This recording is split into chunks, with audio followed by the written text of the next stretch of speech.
the Trump Tyranny tracker, and we're looking at day 233 in the Trump administration and the authoritarian creep that's happened in the last 24 hours. As always, with the amazing Olga Lautman of the Trump Tyranny tracker and Unmasking Russia. Hi, Olga. How are you doing today? Good. I'm exhausted, but here. How are you? Exhausted. There's a lot of news and a lot of work to be done right now because there is so much going on across the news spectrum. And of course, the big news today is what looked like a deliberate attack on Poland, as Poland is now becoming the first NATO member to invoke Article 4 after Allied forces shot down Russian drones over Polish territory, marking the first direct NATO engagement of Russian military assets over member soil. So this is a very significant thing, obviously, deliberately attacking NATO country with drones, and this doesn't seem like an accident at all.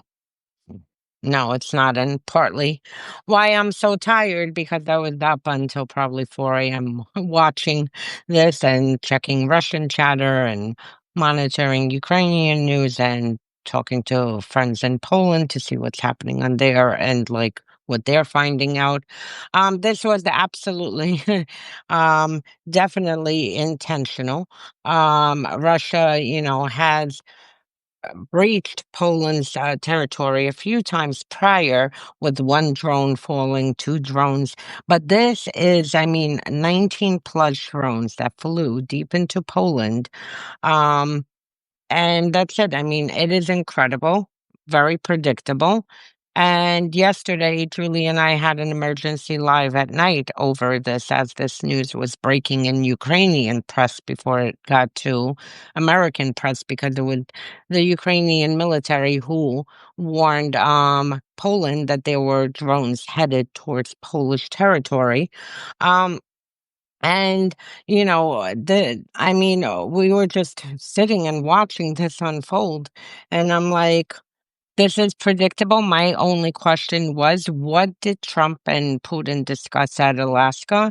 That since this, Russia has, decided to escalate even more so. Because in the past, since the Alaska summit, Russia hit an American factory in Ukraine, hit the British and EU buildings in Ukraine.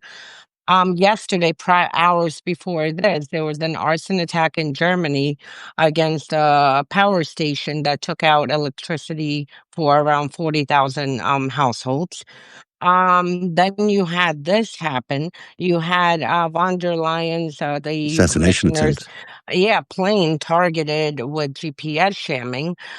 So you have all these things escalating. And also, there were surveillance drones over Germany that are tracking U.S. activity and movement of weapons towards Ukraine. All of this is happening within since the Alaska summit, escalating. And the drawdown of American troops, NATO troops as well, around those countries around Russia's borders. So, including Poland, but also Lithuania, Latvia, and all those other Estonia. So we're now talking about what you're suggesting here is a coordinated a permission for Putin to do this from Donald Trump. Is that what you're saying is happening? I am not saying that there's coordinated, but I think someone really should look into it because since this summit, things have really went, not just in Ukraine. Now we're talking about NATO countries. The EU commissioner, things have really, really escalated.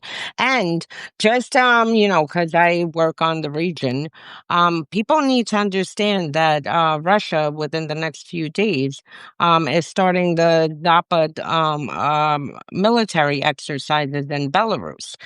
The last time they had these military exercises, they used them as cover to move military troops and equipment that were then used to, launch the full-scale invasion against Ukraine. I remember that. So we now also have this. The fact that these drone movements attack into Poland is happening right as Russia is preparing the Zapad games.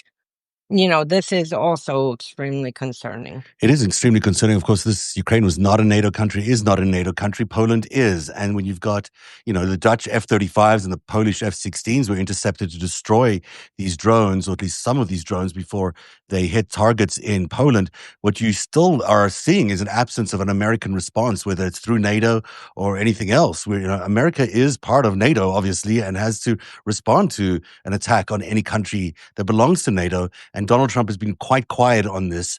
I think maybe he's posted one thing on Truth Social, which is kind of unbelievable. I'm not even sure it was him. But, other than that, we've not had an American response to this major provocation by Russia against a NATO country. And that is unthinkable, really. And, yesterday, again, I was up so late, so forgive me, I can't even put my thoughts together. But that was one of the things I went off on social media. And today I wrote an article on unmasking Russia about this attack on Poland. The most egregious thing, besides what Russia is doing, is that Pete Hegseth, who's, supposedly our defense secretary, Marco Rubio, who's supposedly our secretary of state, that they were dining at a steakhouse. They were there for hours. And my last post was exactly when they left. This was close to 3 or maybe even 3.5 hours after the first drones entered Polish airspace. So you have the top leadership. Their Twitter accounts are silent, although Vance did post something about immigration, his rants. You have there's no official statement coming out of the US government, and they're sitting and fucking eating. And no one thought it would be a good idea to, wow, a NATO country's under attack. Maybe we should wrap up this meal and, go to the Situation Room and deal with what is happening. They must have Can known you before. imagine They must have any had some warning. president? Yeah. Any president, can you imagine No. any Republican, Democrat, any president sitting through an attack on a NATO country sitting and eating dinner? Absolutely not, because of course an attack on any country in NATO is an attack on the United States. The Prime Minister Donald Tusk of Poland said this situation brings us to the closest we have been to open conflict since World War II. And that's why he's formally invoked Article 4. Now, that means there will be mandatory NATO consultations, but not much more. I mean, there's no guarantee yet that Article 5 gets triggered, and that's that they will come to their defense. But it will be interesting to see what America's response is to this invocation of Article 4. Will they actually respond? Well, the meetings are in Brussels right now. They're in the middle of the meetings. It was invoked overnight, our time, probably 4 or 5 a.m. our time, East Coast, and the meeting they convened in Brussels. We'll see where this goes. I mean, frankly, like I said, I warned a year ago. I wrote an article that should Trump come back to power, that NATO is in dire circumstances, and we'll be lucky if the alliance survives. And I will repeat it again. And Europe should have really been focused on, strengthening their defense. And as I've been saying on this tyranny tracker, I think since we started it, that they need to, at a minimum, not, be prepared that we won't be there for Europe. At a maximum, they actually need to, write up defense plans in the case we try to invade Greenland or any other NATO country.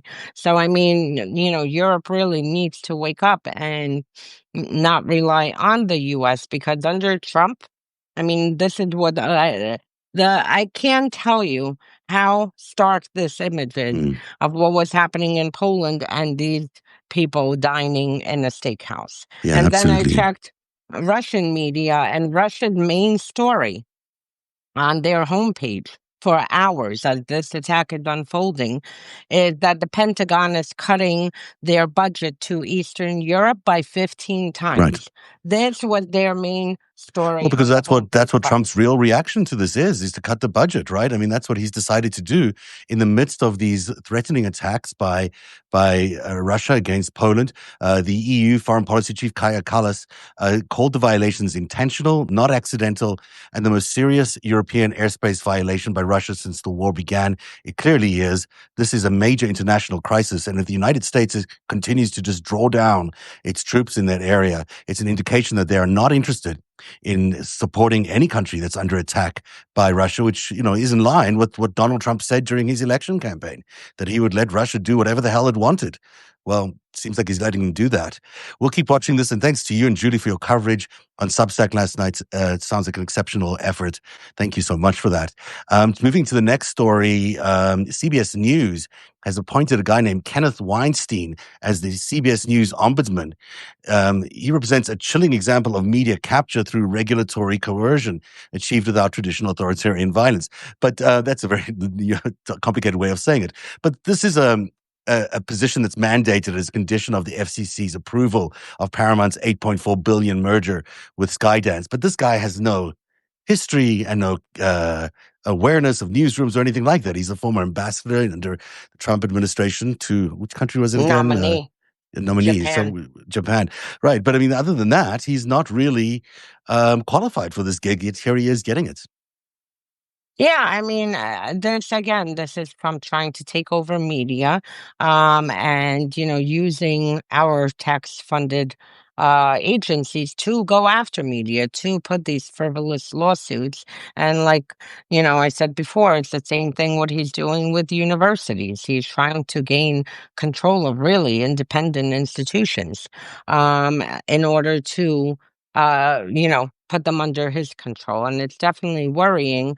And I think there's which is your next story? The next story is going to be ICE deploys mass surveillance infrastructure. Uh, because just a couple of things to mention here on CBS. One of the things that Oracle is planning to own or trying to own, I don't know if they've succeeded in this ownership takeover yet, is TikTok. And so what they're building, along with a state media run through CBS News and through the various networks that CBS runs and the affiliates that CBS runs, is a venture that will include TikTok, one of the most influential and surveillance-driven social media companies in the world. And that really is where, you wonder how serious and devious their attempts to take over the media through CBS News is. Yeah, and all you have to do, you don't have to look far. They're using the Russian playbook for everything else. And if you look in Russia right now, you can't even call into the country. WhatsApp is not functioning. They shut it down mid August. What else? I forgot. Oh, Telegram is not functioning overseas. Oh, really? They're basically as far as to make phone calls. They're basically disabling any kind of communications and launching their own super app, where they want everyone, to use this specific app, which is under the control of security services, although Telegram, I'd argue, was created by Yeah. security services. Mhm. Um, but all you have to do is look at the Russian playbook. I mean, they have full control of social media, the propagandist receiver list, which is the same tactics I see here. I mean, it's frankly frightening, because this is not, even that these propagandists are coordinating with Russia. They just learn the same tactics, and you see whatever the story that they want to push that day, you see them literally every single one in lockstep pushing that same narrative. Right. So That's where we're heading. The next story is about ICE. ICE has awarded $9.2 million contract to Clearview AI. That includes the $3.7 million already spent to expand its use of facial recognition. Procurement records say that tech will be used to investigate child exploitation and assaults against law enforcement officers, a charge that ICE has often exaggerated or misrepresented during the crackdowns. But there's much more to the Clearview. I mean, it's a very controversial company. it is a very controversial company, and this is now we see, Trump's agencies using these tools to create their, and not even create, to now enforce their surveillance state. They were fusing all the data before the past several months from all the agencies, and now you see, them doing this. And I keep saying, I mean, today it's a test case for immigrants are the test case. Tomorrow it's going to be all of us. And this is something we really should push back, especially within our states, because we have a way of, reaching out to our state members, politicians, and telling them to either strengthen their Privacy Act laws or create them to meet this, because this is extremely worrying what they're doing. Yeah, it is. In Clearview, its history, it came out of the right wing, came out of the Bannon right wing. It's really kind of racist in the way it's formulated, in the way it's compiled. So it's been rejected by a lot of people over the years because it is it has such a racist backbone to it. So it's really interesting, as we look at the Supreme Court's decision earlier this week to certain types of racial profiling, I guess you could call it that. Now you've got this Clearview AI, which is a facial recognition with a racial bias built into it. It's not hard to see how these things might connect. Yeah, and like I keep saying, all of this is being tested on the vulnerable groups before it expands to all of us. And if we can push back now, then we're not going to have to wait till it's too late and it's targeting any of us. Because not just Clearview, they're using the license plate reader, Flock, I believe it is. They're using a whole set of tools now um, to carry out their extremist agenda. And it's only a matter of time till it, expands. Yeah, and GPS monitoring for people's phones and IP monitoring for their computers. It's very, very stark. The next story is the Justice Department is demanding detailed voter rolls data from more than 30 states, including names, addresses, and social security numbers, aiming to build a centralized national voter list. Officials say it's to root out illegal voting by non-citizens, despite studies showing that such fraud is virtually non-existent.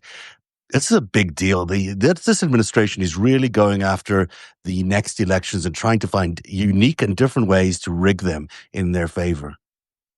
Yeah, and this is troubling. We keep discussing it. I think there's at least one action towards elections taken a week.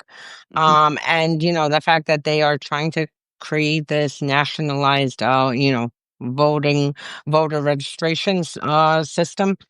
Um, this is extremely also problematic and something we need to push back. Luckily, a few states have pushed back and have refused to provide them, including Pennsylvania. And so far, in court, they've been successful, but this is something we really need to monitor because they're Absolutely. going from every angle, to try to rig next year's midterms. Yeah, I think in another state, was it Missouri today, that passed the House, their House, the legislature, in terms of putting together their sort of gerrymandered, uh, maps for the next election. It's very concerning stuff going on. Yeah, Um, Democrats would lose one seat from this. yeah. So, they're doing everything again. On paper, Democrats will lose if the people stand up and vote in mass numbers, then they won't, they won't lose that seat. So, See what happens. That is the Trump tyranny tracker for today. You had a late night last night. I'm not sure you got anything else to promote tonight, but feel free to do so if you want to share anything. I'm trying to keep my eyes open. I really is up to 3 hours. Oh my gosh. Um, no, just check out our active measures series on trollbots and Russia's information warfare. And Um, IRA, which is so interesting. So Yeah. yeah, I'm going to take a look at that. I haven't read that we got into this week, but I will for this afternoon if I get a minute. Look forward to that, and everyone else should do the same. The unmaskingrussia.substack.com is Olga's website where you can find the series all about the 2016 election and how Russia, disrupted that election and interfered in our democracy. And you can also catch her on TrumpTourneyTracker.substack.com, and that's where you can get the Trump Tourney Tracker, a very comprehensive list, not just what we do here on the show. Here we just do 3 or 4 stories on her Out website. You of get 40. you 40 or so stories, and you really get a real tracking of where we are on a day-to-day basis. It's so crucial for our understanding of what's happening to democracy on a real-time basis. And Olga does a phenomenal amount of work for that. So please Thank you. support her, pay for her subscriptions, and keep her shared across all your networks, because it's very important that that word gets out. And likewise for you. Thank Likewise. you You're so doing a much. lot And of good work on pushing back and against Epstein and Trump and digging into that. And there's a lot of interesting stuff happening on Epstein today up in the Senate, which I'm going to be talking about in just over 40 minutes with Dean Blundell on the Five Stack. Schumer's finally seems to have done something that no one expected him to do, something out of the box, and gone out on the offense. Who would have thought he can actually do that? And other interesting information coming from Ron Wyden about forcing the Treasury Department and Scott Bessent to actually hand over this FinCEN document, which contain a lot of the information we've all been looking for as to what Epstein and Trump were doing during those years. So that's all coming up in 40 minutes and Five Stack. We'll see you then. And then we'll see you tomorrow, Olga. Have a great day. Get some rest. bye, you too. Bye, Bye. everybody.